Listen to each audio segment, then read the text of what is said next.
Seigneur, nous te remercions du fond du cœur pour cette nouvelle journée que tu nous offres, un temps de grâce et d'opportunité. Nous venons devant toi avec gratitude pour ta protection pendant la nuit et pour la promesse d'un jour nouveau rempli de tes bénédictions. Dieu fidèle, merci pour ton amour constant et pour la joie de nous réveiller en ce matin, conscients de ta présence à nos côtés. Amen.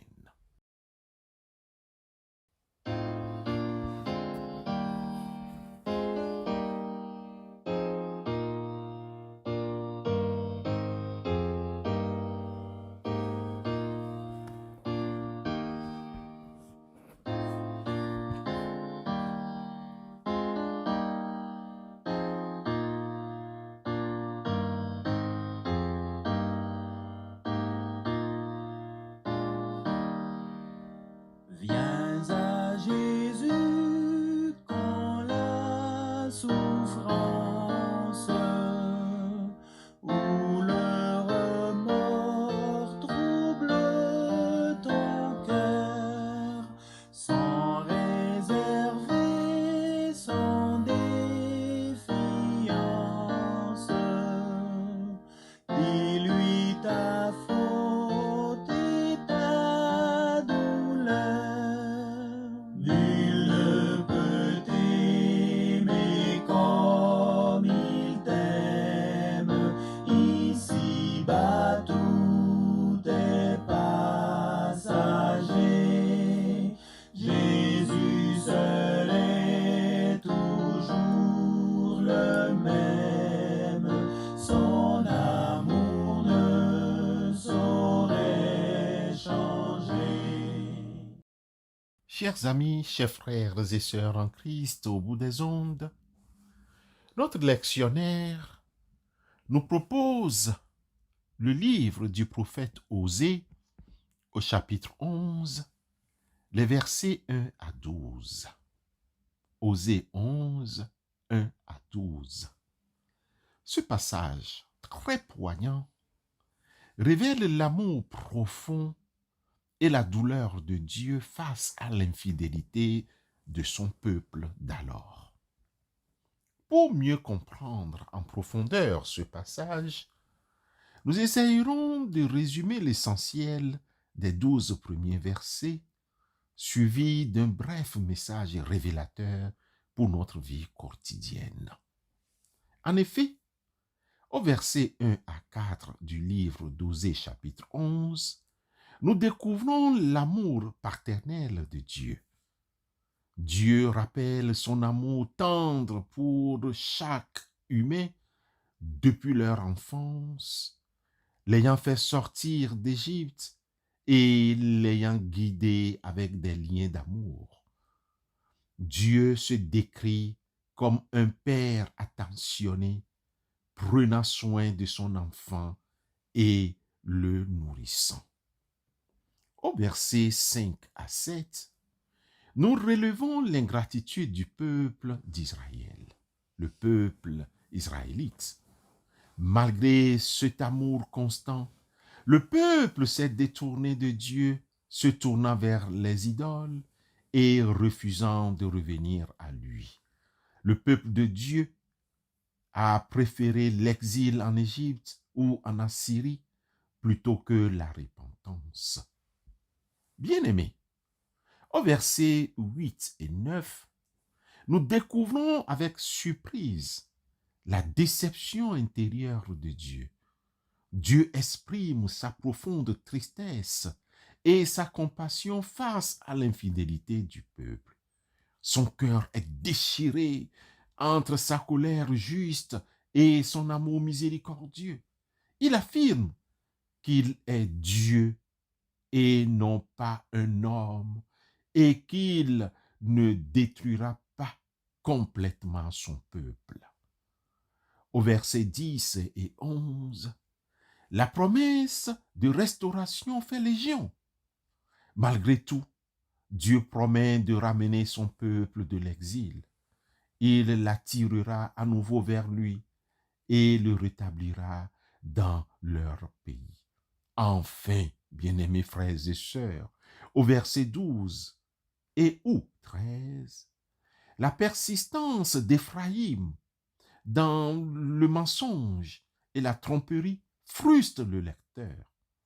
Malgré les appels à la repentance et à la manifestation de l'amour divin, Éphraïm, représentant le royaume du Nord, persiste dans ses voies pécheresses, entourant l'Éternel de mensonges et de tromperies. Judas, bien que plus proche de Dieu, n'est pas exempt de reproches. Frères et sœurs dans la foi, de tout ce qui précède, quel message révélateur pouvons-nous retenir pour notre vie quotidienne? Bien-aimés, ce chapitre 11 du prophète Osée nous révèle plusieurs vérités importantes pour notre vie quotidienne. L'amour inconditionnel de Dieu, même lorsque nous nous éloignons de lui, l'amour de Dieu pour nous ne change pas. Il nous poursuit avec sa grâce et sa miséricorde, cherchant à nous ramener à lui. Cet amour est comparable à l'amour d'un père pour son enfant, un amour tendre, patient et persévérant. Paul, dans sa lettre aux Romains chapitre 8, les versets 38 et 39, nous dit « Car j'ai l'assurance que ni la mort, ni la vie, ni les anges, ni les dominations, ni les présentes, ni les choses à venir, ni les puissances, ni la hauteur, ni la profondeur, ni aucune autre créature ne pourra nous séparer de l'amour de Dieu manifesté en Jésus-Christ, notre Seigneur. » La deuxième leçon que nous pouvons retenir est la gravité de l'infidélité. L'histoire du peuple de Dieu d'alors nous met en garde contre la tentation de nous détourner de Dieu et de chercher satisfaction dans d'autres choses. L'infidélité, qu'elle soit ouverte ou subtile, blesse le cœur de Dieu et nous prive de ses bénédictions. Alors, frères et sœurs, l'apôtre Jacques, dans son chapitre 4, le verset 4, nous écrit « Adultères que vous êtes, ne savez-vous pas que l'amour du monde est inimitié contre Dieu? Celui donc qui veut être ami du monde sera ennemi de Dieu. » Notre troisième leçon est que, malgré notre infidélité, Dieu nous offre sa grâce et son pardon, nous le redisons. Dieu est toujours prêt à nous pardonner et à nous restaurer lorsque nous nous repentons sincèrement. Son amour est plus fort que notre péché. La promesse de la restauration faite aux Israélites est aussi une promesse pour nous aujourd'hui. L'évangéliste Jean, dans sa première lettre au chapitre 1, le verset 9, confirme: si nous confessons nos péchés, il est fidèle et juste pour nous les pardonner et pour nous purifier de toute iniquité. Bien-aimés, les 12 versets de Osée chapitre 11 est un appel à la repentance. Nous sommes interpellés à examiner notre cœur et à nous détourner de tout ce qui nous éloigne de Dieu. La repentance est un acte de foi et d'humilité qui nous ouvre les portes de la grâce et de la restauration. Frères et sœurs, l'évangéliste Luc, dans les Actes des Apôtres, au chapitre 3, le verset 19, nous recommande ce qui suit. Repentez-vous donc et convertissez-vous pour que vos péchés soient effacés, afin que des temps de rafraîchissement viennent de la part du Seigneur. Somme toute, frères et sœurs dans la foi, le chapitre 11 du prophète Osée nous offre un tableau poignant de l'amour infini de Dieu et de sa douleur face à notre infidélité. Mais au milieu de la tristesse et de la colère, il y a une promesse d'espoir et de restauration. Dieu nous appelle à revenir à lui, à nous repentir de nos péchés et à exprimer son amour et sa grâce abondante. Frères et sœurs, comme l'écrit Osée chapitre 11, le verset 9, « Car je suis Dieu et non pas un homme, je suis le Saint au milieu de toi. » Cette affirmation est un réconfort et une assurance qui, malgré nos manquements, Dieu reste fidèle et prêt à nous accueillir à bras ouverts. Alors, frères et sœurs, devons-nous rester dans le péché? Or, la loi est intervenue pour que l'offense abondât. Mais là où le péché a abondé, la grâce a surabondé. Romains chapitre 5, le verset 20. Amen.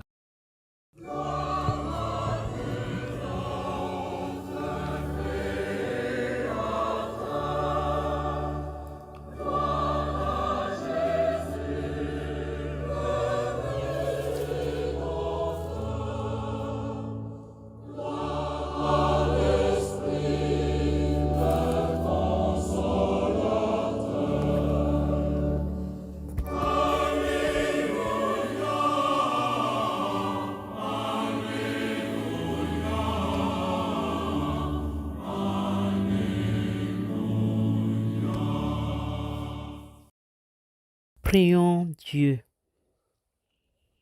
Dieu notre Père, nous venons devant toi avec des cœurs reconnaissants et porteurs des besoins de notre monde.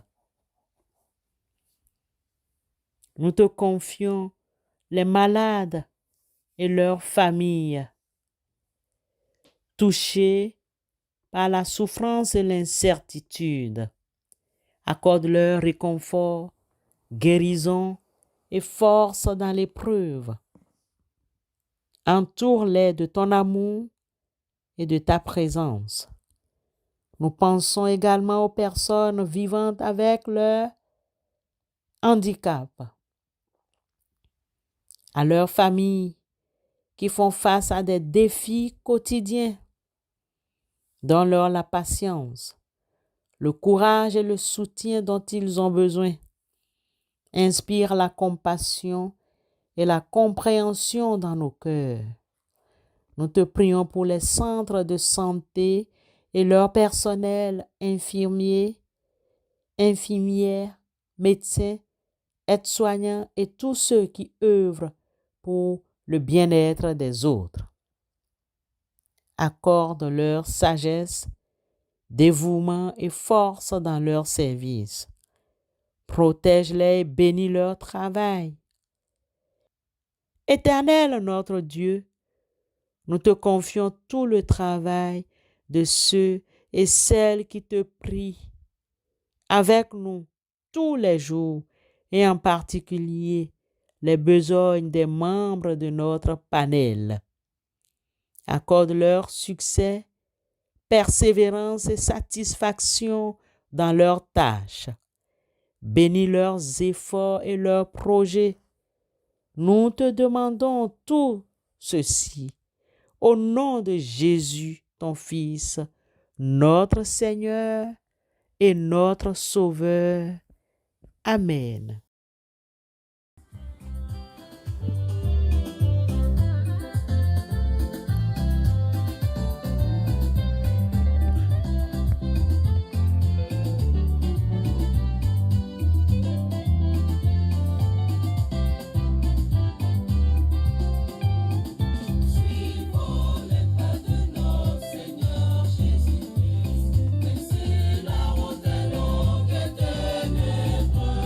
Si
Oui, bien-aimés frères et sœurs, avant de nous séparer, recevons la bénédiction que le Seigneur nous a préparée en ces termes.